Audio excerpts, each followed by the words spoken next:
Sonny Boy is a series that if you ask someone to interpret it for you, you will get a different answer every time. It has incredible rewatch value and cemented itself as my own personal anime of the year and among my most favorite of all time. It is not hard to understand what it is trying to show on the surface, as it outright tells you what it is trying to express in each episode. All the viewers had to do was pay a little bit of attention, something that is rare, and do a little bit of thinking, something that is even rarer. Called pretentious and nonsensical, I can't accept that as a series was outright telling the viewers what it wanted to say. It is the viewer's fault for simply not paying attention. As I look at the so called criticism of this series, which it can have just as anything else can, I can't help but notice that the people talking the worst about this don't watch anything else like it. People are generally hostile to what is different. People are generally close minded when it comes to engaging media. Have an open mind. In the end, there will always be someone that will love it or hate a series. The consensus is public opinion, but public opinion has been wrong before. The characterization is extremely detailed to the extent that the way the characters wear their clothes tells you about them. The staff zoom into their live reactions and use body language and facial expressions to great effect. The backgrounds, if looked at closely, also reveal more about the characters and story. The art is beautiful and flows with a feeling of naturality most of the time. The music is phenomenal, and it was a pleasure to hear Toei and Sunset Roller Coaster songs play during my favorite two parts in the series. In analyzing Sunny Boy, the viewers are analyzing the absurd. What the viewers make the mistake of doing is that they wanted an answer for everything, which is impossible in this series. It isn't something that spoon feeds the viewers like other media. Sunny Boy's mystery to its craft is that it incorporates the mysteries and uncertainties of life into its plot and visual storytelling. The writers put out the messages they wanted, and the rest is to the imagination. Thus, sometimes the viewers are helpless, and their interpretations are only left to the uncertain and mysterious, such as life. If you say, I don't know, you are correct.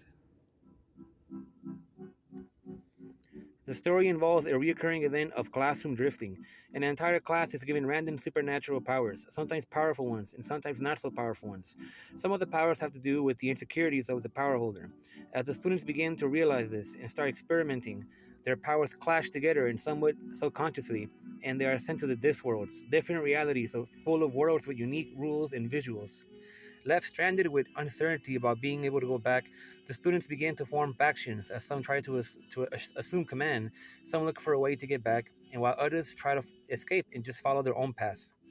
As some of them venture out, they see that in some worlds the kids have become hopelessly mindless societies, and in others some kids have existed for so long that they lost their sanity.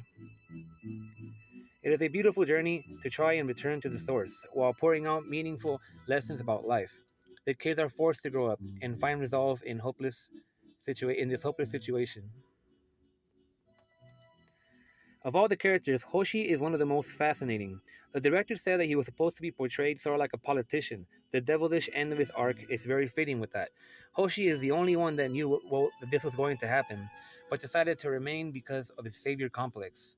God, who just loves having fun, was telling Hoshi many things in the beginning to promote this complex of his. Sometimes when Hoshi speaks, it's in God's voice to show that he's not being himself, but is being somewhat manipulated by God, though he himself is trying to do the same thing. His power is making a prayer position that allows him to insert images into people's heads, but eventually the kids get tired of him, his powers, and his ideas. According to Hoshi, there is no way out, and they are doomed to stay and make the best of it. He encourages the kids to stay as a friendly team and wants to save them all. His downfall soon begins as he begins to realize that he cannot be the savior he wants to. Even God turns around and discourages him, telling him that nobody asked to be saved, and that his mission to do this was pointless. Broken and discouraged, you can begin to see the downfall of this character, which leads eventually to his descent into madness. Rajahani, after traveling for 2,000 years, brings back to Nagara and Mizuho the unfortunate tale of the end of Hoshi. He went against God and began torturous experiments in a struggle to create death. He managed to create a form of it and triggered a mass suicide with the students that followed him, beginning with himself. He saved them, so to speak. Hoshi was a terrifying character. Roger Honey himself is one of the best characters in recent anime and my favorite one in Sunny Boy.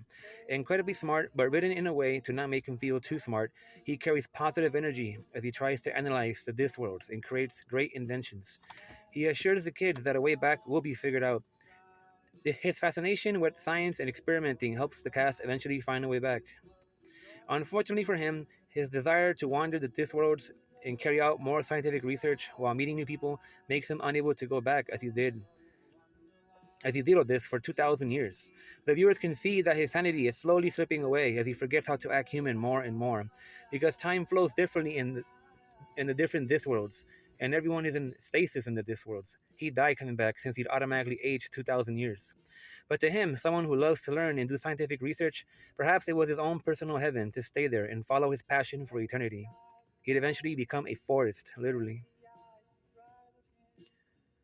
Nozomi is a stranger in a strange land as a transfer student, who then gets placed in an even stranger land.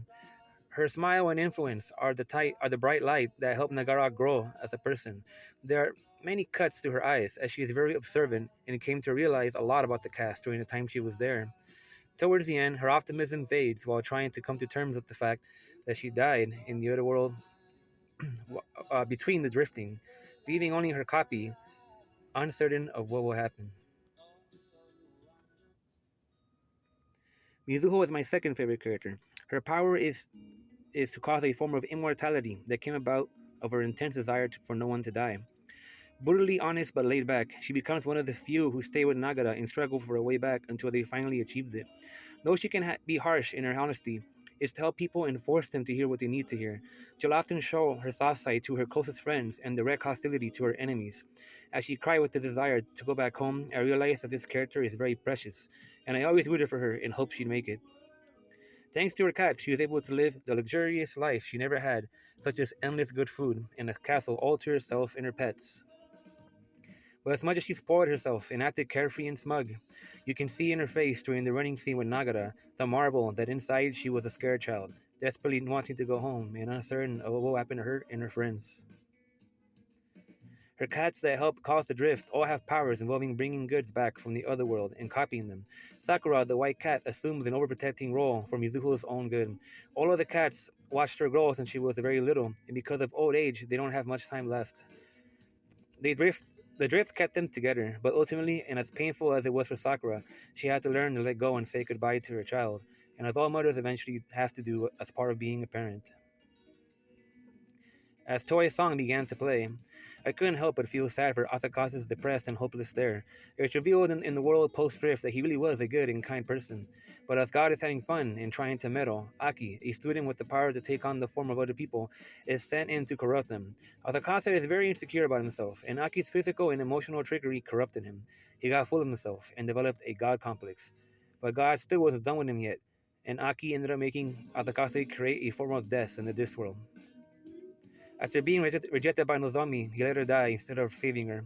He looked confused and wondered why he didn't do it, but it's because he is the type of person that may think to do something but end up acting out differently. God would make fun of him at that moment and say that Asakaze doesn't know how to really look into his heart as a result, and mocks him that he sure has benefited from his powers.